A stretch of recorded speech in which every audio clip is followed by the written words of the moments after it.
A decades-long cold case finally has an answer. A Grand Rapids man convicted of child sex crimes spanning at least 3 states had not been located since 1980.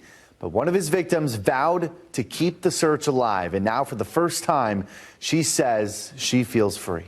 You know, I looked for him. I looked for him everywhere I was at because he was someone I was familiar with. And he was someone who had a 20 to 40-year sentence with my name on it. Irma Shaw has been looking over her shoulder since 1966. At just 12 years old, she was raped by Tommy Lee Hill. He was her stepfather. And not only was I molested by Mr. Hill, I have to also tell you that I was impregnated by him. So I have a child that's buried in a cemetery because of him. Shaw first told us about her traumatic past in 2017, off camera to protect her privacy. At that time, Hill was nowhere to be found. I do believe that Tommy is still alive. It's just finding him and letting him know that he hasn't gotten away with it. I think he has. In 1979, Tommy Lee Hill was found guilty of first-degree criminal sexual conduct. That very same day, Hill escaped from the courthouse in a getaway car.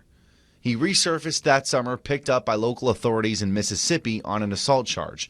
And after serving time in prison there, he was brought back to Grand Rapids, sentenced to 20 to 40 years for the rapes to be served in Terre Haute, Indiana. But because of a paperwork error, Hill was released before his prison term began and seemingly disappeared. Then in 2017, the U.S. Marshals Fugitive Task Force received a tip, and the dominoes of discovery began to fall. He had 4 names, 4 social security numbers, and he varied this last name with the spelling. It's Abdullah Muhammad on his death certificate, but he would spell it with an N, sometimes without an N. A detailed genealogy report revealed Hill started his new secret life in Pennsylvania.